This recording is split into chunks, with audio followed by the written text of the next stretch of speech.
porcentajes de variación del voltaje colector-emisor y la variación de la corriente de colector. Por eso les dije, les da aproximadamente un 40% de variación. Casi la mitad, ¿verdad? ¿De acuerdo? Varía muy rápido. Y entonces, recordarán ustedes que nos metimos a la teoría, al análisis matemático, y llegamos a encontrar que para que la variación del voltaje base emisor se minimizara, ¿se acuerdan? Era necesario aumentar la RD, lo hicimos algebraicamente la demostración, pero si aumentábamos la RD decíamos que el punto de operación variaba, y entonces lo que estamos tratando de evitar es eso, que el punto de operación varíe, ¿se acuerdan? Y entonces dijimos, ¿cuál es la solución? Y de acuerdo al circuito equivalente del transistor a corriente directa, no podemos variar la RD, pero sí la podemos variar aparentemente, conectando una resistencia de emisor. ¿Se acuerdan?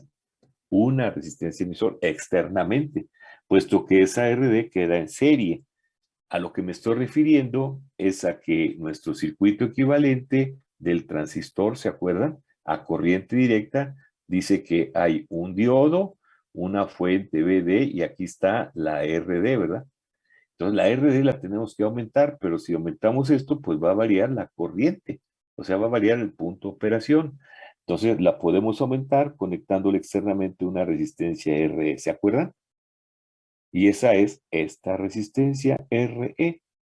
Entonces ahora ya nuestro circuito ya tiene una nueva componente, una RE, y que así lo vimos en aquel momento, ¿sí? Para hacer que el punto de operación no varíe en función de la temperatura, entonces aumentamos el valor de RD aparentemente conectándole una resistencia RE y lo que hacemos es ahora minimizar la variación del voltaje base emisor. Así lo vimos. ¿Y esto qué significado tiene? A ver, veamos qué pasa ahora con la corriente de base. Porque ya sabemos que cuando la temperatura aumenta, la corriente de colector también aumenta, pero ¿qué pasa con la corriente de base? La corriente de base otra vez vuelve a hacer lo mismo. Este punto es VCC menos el voltaje base emisor menos el voltaje, o sea, menos BBB más BBE, ¿verdad? O sea, la suma de los dos, BBB más BRE, pero ambos restados para que sea la diferencia de potencial sobre RB. Y entonces, aquí tenemos que cuando la temperatura aumenta, el voltaje VCC permanece constante. Es una buena fuente de voltaje regulada. Pero ¿qué pasa con el voltaje base emisor? Dijimos que este disminuye, ¿de acuerdo? Pero ¿qué pasa con el voltaje de emisor? Pues este va a aumentar. Aquí, este disminuye, el BBB disminuye a razón de milivolts, mientras que el BRE aumenta en función de volts. ¿Por qué? Porque la corriente, ¿verdad? Es la corriente IC, está aumentando, ¿sí? Y como esta corriente es del orden de los miliamperes, con esta resistencia que es del orden de los cientos de ohms, hace que el voltaje BRE sea más significativo, más representativo que la disminución de BBB. Por lo tanto, esta suma, voy a borrarle aquí, esta suma, aparentemente, ¿qué es lo que hace? Aumenta y se le resta BCC, por lo tanto, BCC a algo que aumentó, da la apariencia de que el numerador ahora disminuye. Y si el numerador disminuye, la corriente de base también disminuye. Ese es el efecto de que nos introduce al agregar esa RE.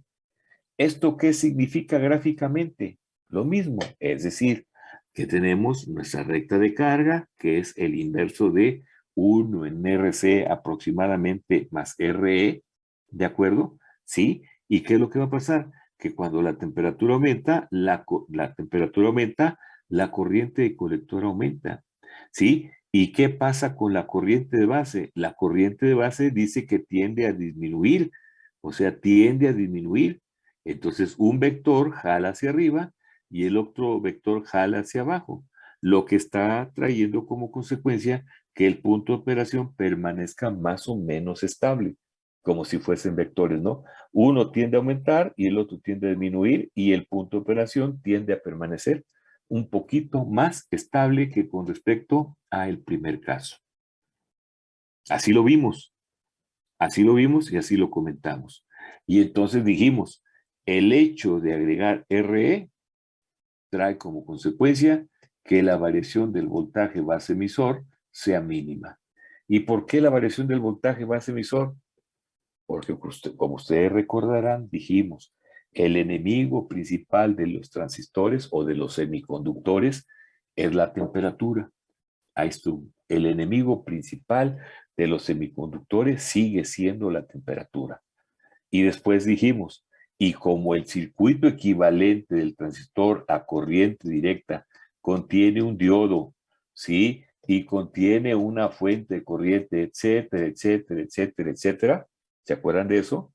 Entonces llegamos a encontrar que del circuito equivalente, los tres parámetros que están en función de la temperatura fueron beta, o sea, la HFE mayúscula, el BBB y la ICO, ¿se acuerdan?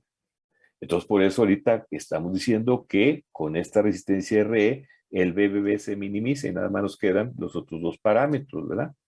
Pero trae como consecuencia de que al aumentar esa RD, o sea, aumentando, conectando en serie una resistencia de emisor, el punto de operación permanece más estable.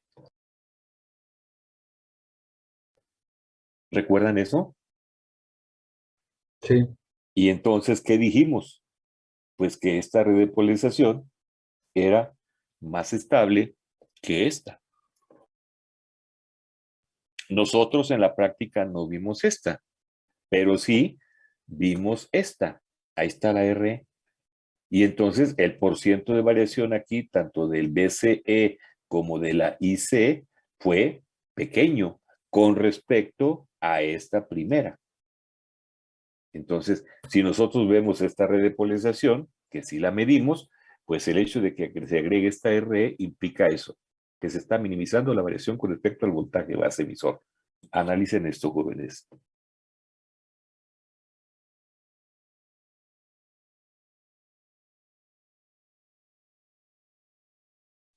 Dentro de la misma práctica, en número 3, vimos algo parecido a esto.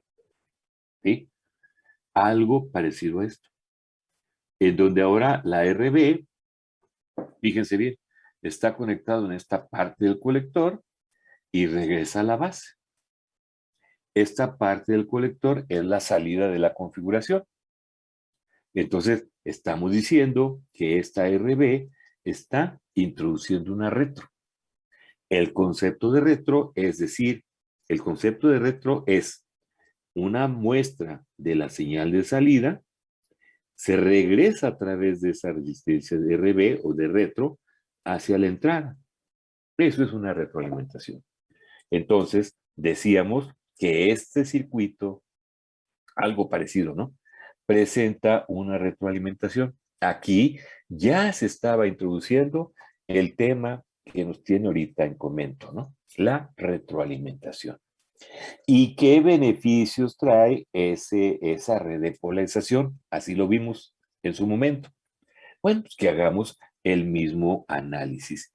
¿Y cómo se hace el análisis? Igual que en los casos anteriores. Vean. A ver, déjenme borrar. Y aquí volvemos a decir lo mismo.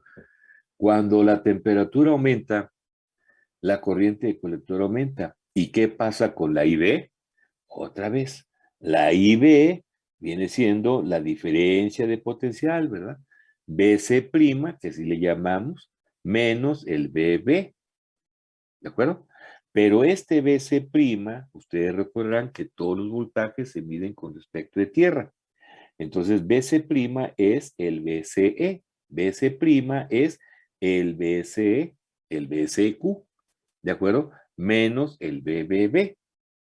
También sabemos, ¿verdad? De esa misma práctica, que cuando la temperatura aumenta, ¿verdad?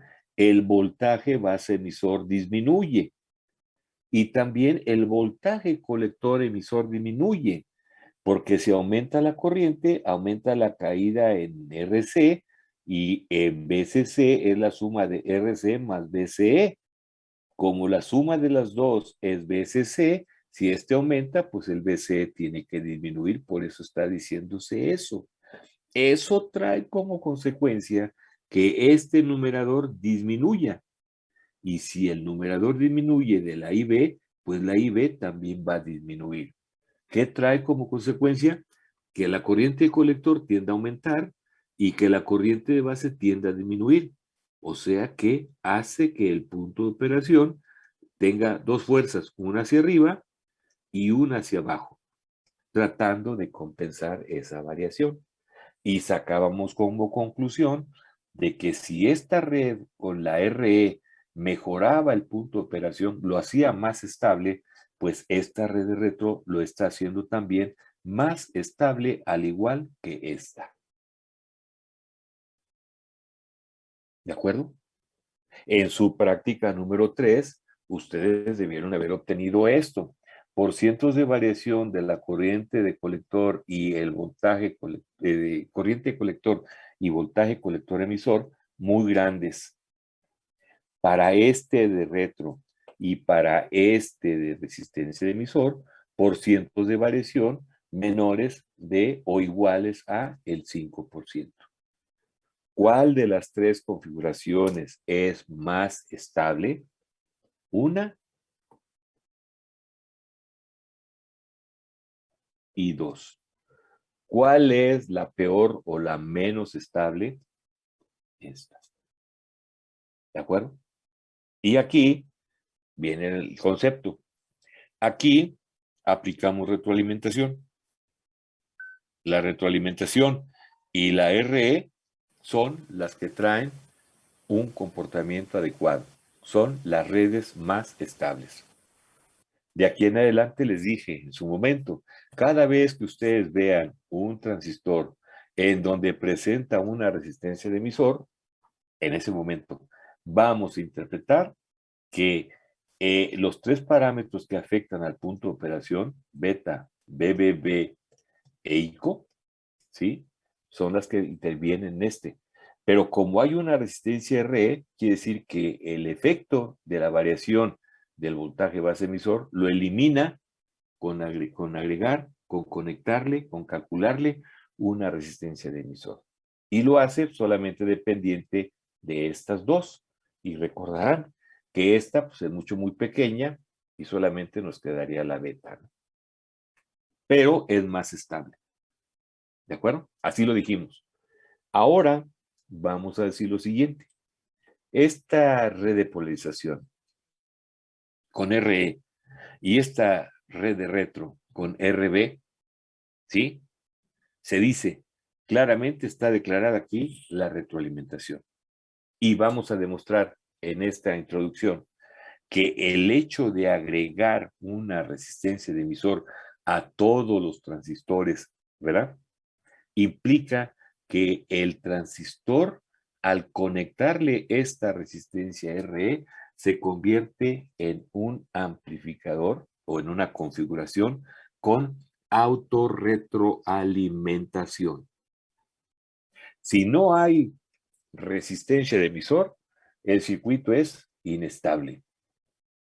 Si hay una resistencia de emisor, lo vamos a demostrar, implica que el transistor o los transistores se autorretroalimentan y en este caso, desde el punto de vista de polarización, el circuito es más estable. Así. Si estuviésemos analizando de esa red de polarización, ¿verdad? De esta o de esta red de polarización, cómo se comporta con respecto al ancho de banda, o sea, la respuesta en frecuencia, diríamos que el amplificador se comporta como un amplificador ideal. Es decir, que su ancho de banda tiende a infinito. Si estuviésemos haciendo una relación, un estudio de la relación señal a ruido, diríamos que por el hecho de autorretroalimentarse, la señal predomina y el ruido se hace pequeño. Si estuviésemos hablando del envejecimiento de las componentes, al introducirle retroalimentación, el envejecimiento se reduce, se minimiza. El hecho de que un sistema, este sistema, tenga contemplado la retroalimentación, implica que este sistema se va a comportar como un sistema ideal. Así de fuerte es el concepto de retroalimentación. Y nosotros aquí lo vamos a ver aplicado a nuestros sencillos o simples circuitos con amplificadores operacionales o con transistores ya vistos. ¿De acuerdo? Ese es el objetivo, el objetivo no, sino el resultado de aplicar retroalimentación a nuestro dispositivo llamado transistor. Entonces, aquí ya vimos una mejora, ¿sí? Y ustedes lo comprobaron. Si esa práctica debió haber salido bien. Si no, bueno, pues aquí está el complemento a algo que ustedes pueden revisar su práctica número 3, en donde van a obtener los resultados ya medidos por ustedes, pero buscando ya el efecto de ver el efecto de la retroalimentación. ¿Alguna pregunta? Estamos, acuérdense bien, en la introducción, en este caso, de la retroalimentación o retro. ¿Alguna pregunta? Profesor, ¿existe la retroalimentación con una resistencia en el emisor? Estoy diciendo que vamos, ahorita podemos decir, sin ver más, pero lo vamos a demostrar, que el hecho de que a un transistor en general le conectemos nosotros una resistencia de emisor, se genera una autorretroalimentación. O sea, que la configuración presenta una autorretroalimentación. El transistor solito por sí mismo se retroalimenta, se autorretroalimenta. Y aquí, en esta otra configuración, estamos viendo que no hay resistencia de emisor, si se fija, pero sí está declarada la retroalimentación a través de RB, porque está tomando una muestra de la salida y la está regresando a la entrada. ¿Me explico? O sea que estos dos circuitos, aquí está autodeclarada, se interpreta, ¿no? Y aquí está declarada, ahí está la declaración de que así hay retro. Y aquí lo vamos a interpretar de que hay una autorretroalimentación, puesto que ambos circuitos tienen la misma característica de permanecer, de que hacen que el punto de operación permanezca constante. ¿De acuerdo? En cualquier transistor que le conecten, que le calculen una resistencia de emisor, ¿verdad? Implica que se va a generar una autorretroalimentación. No lo habíamos visto así, pero ya ahorita estamos viendo los conceptos que complementan toda esta teoría y de aplicación, ¿verdad? ¿Sí queda claro? Sí, profe, gracias.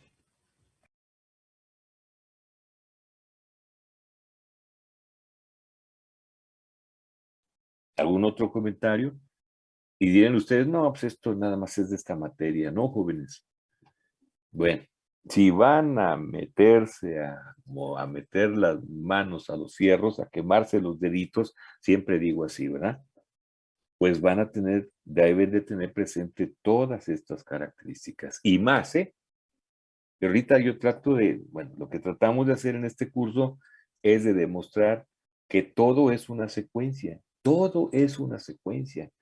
Y es una secuencia desde el punto de vista de la materia, y es una secuencia desde mediciones, es una secuencia de dispositivos, es una secuencia de circuitos, es una secuencia de física. Todo está formando parte de una referencia, una base, ¿sí? Un tronco común. Todos ustedes son ingenieros en comunicaciones electrónica, tienen el mismo tronco común, ¿de acuerdo? La misma experiencia, el mismo concepto, y cada uno lo desarrolla o lo aplica de manera diferente en función de la opción a la que vayan a tomar. 5 que hay en el departamento. Fíjense, para muestra basta un botón en cuanto a estos famosos antecedentes. Ahí va. La siguiente pregunta es, ¿cuántos tipos de amplificadores ideales, porque vamos a clasificarlos en ideales y reales, ¿verdad? ¿Cuántos tipos de amplificadores ideales se pueden implementar o existen? ¿Cuántos tipos de amplificadores existen?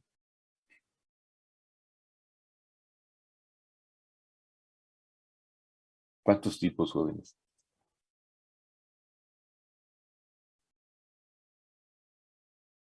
¿No se acuerdan? Les pregunto esto de que no se acuerdan, porque esto fue teoría de los circuitos. Claro, no hablando de amplificadores, sino hablando de fuentes de amplificadores o fuentes de fuentes controladas, ¿no? ¿No se acuerdan de las fuentes controladas? Fuentes de voltaje y corriente controladas, ¿no? Bueno, la pregunta es, ¿cuántos tipos de amplificadores usted conoce o ustedes conocen? Dos, profe. Aquí se ven que en principio son dos. ¿Ya? ¿Cuál es uno de ellos? ¿Y cuál es el otro? ¿Cuáles son las características de uno y del otro? Hay N, pero las que definen como características principales. Fíjense bien, les dije, todo esto es ya temas vistos. Todo esto es ya temas aplicados que van implícitos en lo que uno está diciendo. Un amplificador de voltaje lo podemos definir así tan simple y sencillo como aquel que presenta una impedancia de entrada infinita y una impedancia de salida cero. Aquí me paro. Aquí me paro. Un amplificador de voltaje es aquel que presenta una impedancia de entrada infinita y una impedancia de salida cero. Fíjense, ese es un amplificador de voltaje. Es el primer amplificador de voltaje que estamos viendo. Si ustedes se fijan, ¿qué tengo aquí? ¿Con qué estoy excitando? Con un generador de voltaje. ¿De acuerdo? Estoy excitando con un generador de voltaje. Ahí está mi generador de voltaje. ¿Y qué le estoy conectando a mi generador? Le estoy conectando un amplificador. Y ese amplificador tiene una impedancia de entrada. Y esa impedancia de entrada tiene una, dice aquí, resistencia infinita. Esto es infinito. O sea, que es un circuito abierto. ¿Qué es lo que queremos de esta fuente de voltaje aplicada a nuestro generador? Pues que todo este voltaje aparezca en la entrada, ¿verdad? En la entrada del amplificador. ¿Sí? Y como la resistencia de carga al generador es infinita con respecto a la resistencia interna, entonces querrá decir que tengo un buen acoplamiento. Todo este generador va a estar presente a la entrada. La reglita de oro que dice, para cargar una fuente adecuadamente, prácticamente esta resistencia debe de ser 100 veces más grande que esta, ¿no? Para que haya un 99% de. ¿Estamos de acuerdo? Fíjense, aquí ya me desvía a otro tema, pero estoy con la definición de la entrada del amplificador. Por eso, idealmente presento una impedancia de entrada infinita, para que todo el voltaje que le voy a aplicar al amplificador aparezca en la entrada, porque esta entrada es la que aparece en la fuente de voltaje dependiente del voltaje de entrada. Ahí está. Y ahora fíjense la salida, qué curioso y tan bonito está esto. En la salida, aquí voy a conectar una resistencia de carga, ¿no? ¿Sí? Y entonces, como la fuente queda en paralelo con la carga, pues el voltaje de salida va a ser prácticamente la entrada AB veces. ¿Sí? ¿Eso qué significa? Que aquí, ¿verdad? Realmente hay una resistencia del generador, pero esa resistencia es muy baja, idealmente tan baja como 0 ohms. Y entonces quiere decir que el valor de esta fuente de voltaje AB veces B de entrada es el voltaje que va a haber a la salida. ¿Y qué estamos diciendo? Que toda la entrada se transmitió a la